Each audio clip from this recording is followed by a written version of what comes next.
부산 해운대의 좁은 골목길 끝자락에 자리한 김순희의 작은 반찬 가게는 30년 넘게 이 동네 사람들의 든든한 밥상을 책임져 왔다.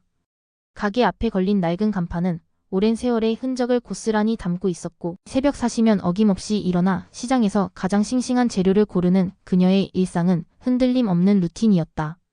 손수 담근 김치와 정성스럽게 볶은 멸치볶음, 매콤하게 조린 두부조림까지 순이의 손맛은 이 동네에서 유명했다.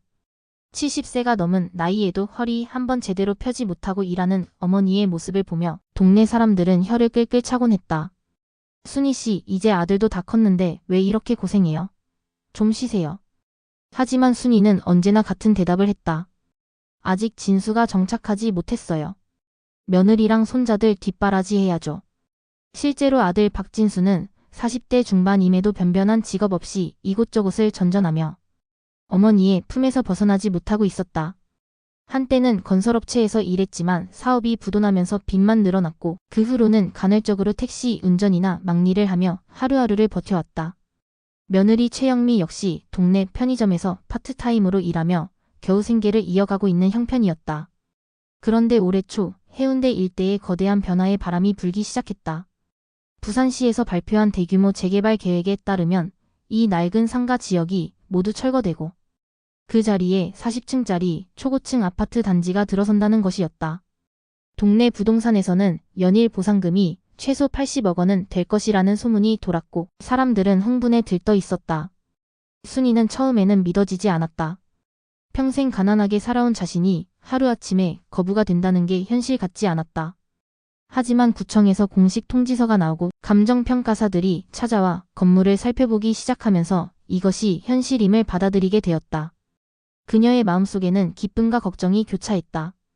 이 돈으로 진수 가족이 드디어 안정된 삶을 살 수 있겠구나.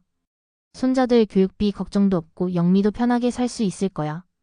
하지만 진수와 영미의 마음속에는 전혀 다른 계산이 자리 잡고 있었다. 두 사람은 몰래 만나 어머니 모르게 계획을 세우고 있었다. 어머니가 80억을 받으시면 우리가 언제 그 돈을 물려받을 수 있을지 모르잖아. 어머니 건강하시니까 10년, 20년 더 사실 수도 있고. 영미의 차갑고 계산적인 목소리가 진수의 마음을 흔들었다. 몇 달 전부터 진수의 행동에는 눈에 띄는 변화가 있었다. 평소 한 달에 한 번 겨우 안부 전화를 드리던 아들이 갑자기 매주 찾아와 용돈을 드리고 고급 한우를 사다 주며 어머니의 건강을 세심하게 챙기기 시작했다. 어머니, 몸 안 좋으시면 안 돼요. 병원 가서 정기검진 받으세요. 진수는 마치 모범적인 효자가 된 것처럼 행동했다. 영미 역시 마찬가지였다.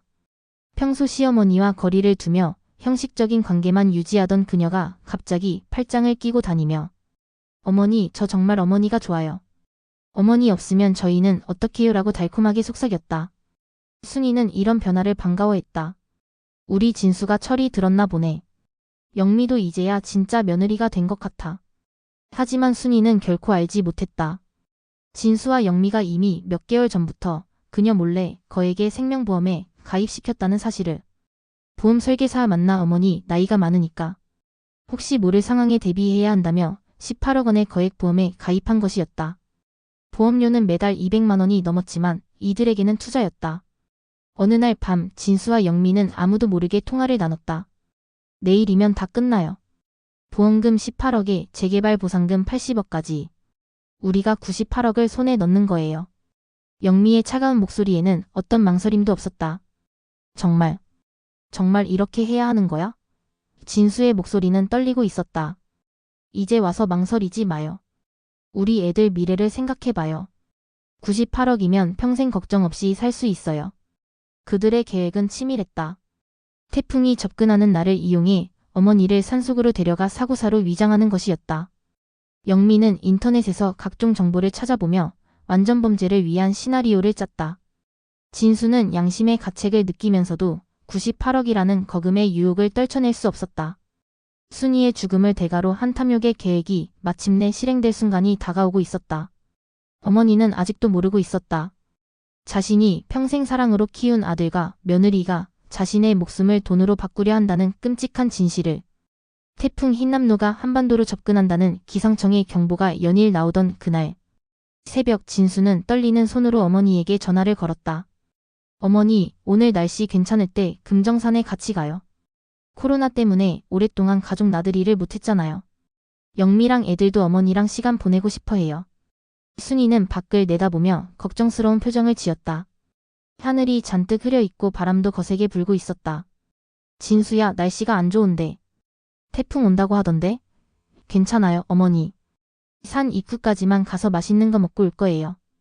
애들이 할머니랑 계곡에서 물놀이하고 싶다고 해요. 진수의 간절한 부탁을 들으며 순이는 망설였다. 하지만 요즘 들어 효자가 된 아들의 마음을 거절하기가 어려웠다. 그래, 가족들과 좋은 시간을 보내는 것도 좋겠네. 언제 또 이런 기회가 있을까? 결국 순이는 나들이를 가기로 했다. 오전 10시 진수의 승합차에 온 가족이 올라탔다. 겉으로는 화목한 가족 나들이였지만 진수와 영미의 마음은 무겁기만 했다. 영미는 뒷자리에서 시어머니와 대화를 나누며 연기를 했다. 어머니, 정말 오랜만에 가족들이 다 같이 나오네요. 행복해요. 순이는 며느리의 손을 꼭 잡으며 미소를 지었다. 우리 영미가 이렇게 말해주니까 고맙구나. 차는 금정산 깊숙한 곳으로 향했다. 평소라면 등산객들로 붐비는 곳이었지만 태풍 경보 때문인지 인적이 드물었다. 진수는 미리 답사해둔 외진 계곡으로 차를 몰았다.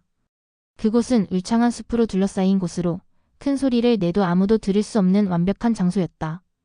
여기서 내려요, 어머니. 경치가 정말 좋네요. 진수의 목소리는 평소와 달랐다. 순이는 아들의 이상한 분위기를 감지했지만 대수롭지 않게 생각했다.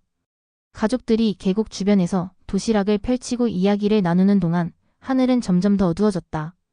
어머니, 잠깐 저기 바위 뒤로 가실래요? 가족 사진 찍을 좋은 장소를 찾아볼게요. 영미가 자연스럽게 시어머니를 유인했다. 순이는 아무 의심 없이 며느리를 따라 바위 뒤편의 작은 공터로 향했다. 그때였다. 진수가 차 뒤에서 미리 준비해둔 삽을 꺼내는 소리가 들렸다. 순이가 고개를 돌리는 순간 영미의 손에 들린 둔기가 그녀의 뒤통수를 강타했다. 으악! 순이는 비명과 함께 바닥에 쓰러졌다. 어머니, 죄송해요. 정말 죄송해요. 하지만 우리도 살아야 해요. 애들 미래를 생각해야 해요. 진수의 떨리는 목소리가 계곡에 메아리쳤다. 그의 손은 떨리고 있었지만 삽질은 멈추지 않았다. 영미는 차갑게 독촉했다. 망설이지 마요. 태풍이 더 세지기 전에 끝내야 해요. 98억이 우리 앞에 있다고요. 기절한 순이를 구덩이에 집어넣고 흙을 덮는 동안 하늘에서는 폭우가 쏟아지기 시작했다. 천둥 번개가 치고 바람이 거세게 불면서 태풍의 위력을 보여주었다. 진수와 영미는 서둘러 증거를 없애고 현장을 떠났다. 집에 돌아온 후 두 사람은 미리 짜둔 각본대로 행동했다. 저녁 때쯤 어머니가 안 보인다며 소란을 피우고 경찰서에 실종 신고를 접수했다. 다음 날 아침에는 언론사에까지 연락해 기자들 앞에서 눈물을 흘리며 연기했다. 태풍으로 어머니가 실종되셨어요. 금정산에 가족 나들이를 갔는데 잠깐 한눈판 사이에 어머니가 안 보이셨어요. 제발 찾아주세요. 진수는 마치 진짜 걱정하는 아들처럼 오열했다. 영미도 시어머니가 치매 기운이 있으셔서 길을 잃으신 것 같아요 라며 거짓말을 했다. 하지만 하늘은 이들의 계획을 용납하지 않았다. 태풍의 위력은 상상 이상이었다. 시속 150km가 넘는 강풍과 함께 쏟아진 폭우는 산 전체를 휩쓸었다. 산사태가 여러 곳에서 발생했고 진수와 영미가 순이를 묻은 곳도 예외가 아니었다. 거대한 나무들이 뿌리째 뽑히며 쓰러지고 토사가 흘러내리면서 얕게 묻힌 흙더미를 모조리 휩쓸어버렸다. 기적적으로 순이는 영미의 둔기 공격에도 불구하고 완전히 의식을 잃지 않았다. 흙더미가 무너지면서 생긴 틈새로 간신히 숨을 쉴 수 있었고 산사태의 충격으로 땅속에서 밀려나올 수 있었다. 온몸이 상처투성이가 된 채 의식을 되찾은 순이는 절망적인 상황을 깨달았다. 내 자식들이 정말 나를 죽이려 했구나. 믿고 싶지 않은 현실이었지만 영미가 자신을 때린 순간과 진수가 삽으로 구덩이를 파던 모습이 선명하게 기억났다. 폭풍우가 몰아치는 가운데 순이는 산길을 헤매며 하산했다. 70세가 넘은 나이에도 불구하고 살고자 하는 의지만으로 밤새 산을 내려왔다. 새벽이 되어서야 그녀는 40년 지기 친구인 정은숙의 집 문 앞에 쓰러져 있었다. 순이야. 이게 무슨 일이야? 새벽 5시 신문을 가지러 나온 정은숙은 친구의 처참한 모습을 보고 경악했다. 온몸이 흙투성이고 옷은 찢어져 있었으며 머리에는 피가 말라붙어 있었다. 은숙은 급히 순이를 집 안으로 데려가 응급처치를 했다. 은수가 내 자식들이 날 죽이려 했어. 순이는 떨리는 목소리로 지난밤의 끔찍한 경험을 털어놓았다. 처음에는 믿기 어려웠던 은숙도 친구의 상처와 절절한 증언을 들으며 분노에 떨었다. 그 못된 자식들이 어떻게 어머니를 그렇게 할 수가 있어. 은숙은 곧바로 조카인 이현우 검사에게 연락했다. 현우는 부산지검에서 15년간 일한 베테랑 검사였다. 긴급히 은숙의 집에 온 현우는 순이의 증언을 들으며 복수를 위한 치밀한 계획을 세우기 시작했다. 고모, 지금 상황으로는 단순한 증언만으로는 부족해요.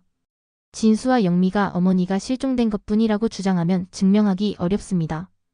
그들의 입에서 직접 자백을 끌어내야 합니다.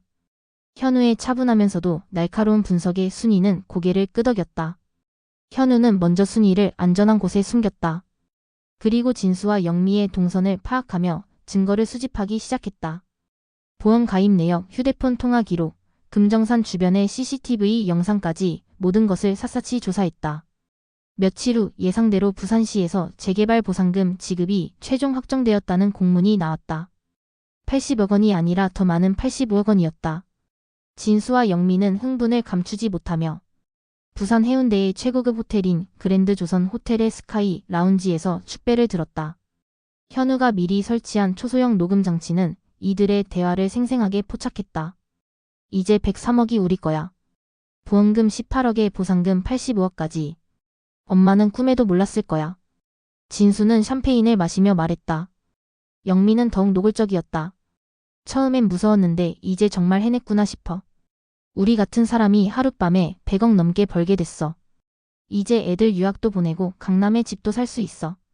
그런데 정말 아무도 모를까? 혹시 들킬까봐 걱정돼. 진수의 불안한 목소리에 영미가 대답했다. 아무도 몰라. 태풍으로 완벽하게 위장됐어. 설령 시체가 발견돼도 자연사고사로 처리될 거야. 탐욕에 눈이 멀어 완전히 방심한 두 사람의 자백은 결정적인 증거가 되었다. 현우는 이 녹음 파일을 가지고 수사기관에 정식 고발장을 제출했다. 동시에 생명보험회사에도 보험금 사기 의혹을 제기했다. 보험금 청구를 위한 민사재판이 열렸다. 진수와 영미는 비싼 정장을 차려입고 자신만만하게 법정에 나타났다. 변호사를 대동한 그들은 어머니의 사망신고서와 각종 서류를 제출하며 보험금 지급을 요구했다. 저희 어머니는 태풍으로 인해 안타깝게 돌아가셨습니다. 18억 원의 보험금 지급을 요청합니다. 진수는 마치 진짜 상주인 것처럼 슬픈 표정을 지었다. 그런데 바로 그 순간 법정 뒷문이 열리며 죽었다고 여겨졌던 김순이가 걸어들어왔다. 깔끔한 한복을 입고 지팡이를 짚은 채였지만 그녀의 눈빛은 또렷했다. 재판장님, 저는 김순이입니다. 저는 살아있습니다. 제 아들과 며느리가 저를 산채로 매장했습니다. 순이의 차분하지만 단호한 목소리가 법정에 울려 퍼졌다. 법정은 순식간에 아수라장이 되었다. 진수는 의자에서 일어나지도 못하고 벌벌 떨었고 영미는 얼굴이 하얗게 질린 채 불가능해. 불가능해. 를 중얼거렸다. 방청석에서는 탄성과 응성거림이 터져나왔다. 재판장이 정숙을 외친 후 현우 검사가 나서서 호텔 라운지에서 녹음한 파일을 재생했다. 이제 103억이 우리 거야. 엄마는 꿈에도 몰랐을 거야. 진수와 영미의 목소리가 법정에 생생하게 울려 퍼지자 두 사람의 죄악이 만천하에 드러났다. 진수는 바닥에 주저앉아 울부짖었다. 어머니, 죄송해요. 정말 죄송해요. 제가 잘못했어요. 영미는 끝까지 책임을 회피하려 했다. 다 진수가 시킨 일이에요. 저는 어쩔 수 없이 따라한 거예요. 하지만 증거는 명백했다. 보험 가입부터 범행 계획, 실행, 그리고 축하 파티까지 모든 것이 드러났다. 법정에서 순이는 담담하게 증언했다. 저는 평생 이 두 사람을 위해 살아왔습니다. 그런데 그들은 저를 돈으로 바꾸려 했습니다. 재판은 신속하게 진행되었다. 증거가 워낙 명확했기 때문에 변론의 여지가 없었다. 진수는 살인 미수, 보험 사기, 유기 등의 혐의로 징역 15년을 선고받았고 영미는 공동정범으로 징역 12년을 받았다. 두 사람 모두 법정에서 오열했지만 이미 되돌릴 수 없는 일이었다. 판결이 선고되던 날 순이는 그들의 구속 장면을 지켜보며 복잡한 감정에 휩싸였다. 분노와 슬픔, 그리고 형언할 수 없는 허무감이 교차했다. 내가 평생 키운 아들이 나를 죽이려 했다니. 내가 뭘 잘못했을까? 법원에 나오며 순이는 혼잣말을 중얼거렸다. 곁에 있던 은숙이 그녀의 손을 꼭 잡으며 다독였다.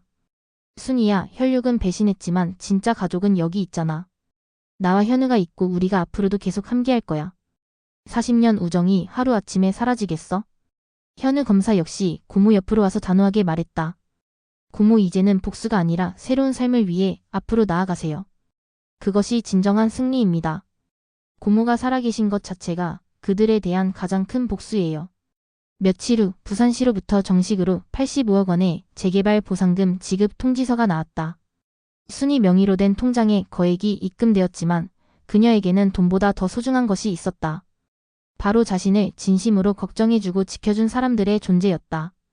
돈 때문에 가족을 잃었지만 진정한 가족이 누구인지 알게 됐어요. 순이는 은숙과 현우에게 말했다. 혈연이 가족의 전부가 아니구나.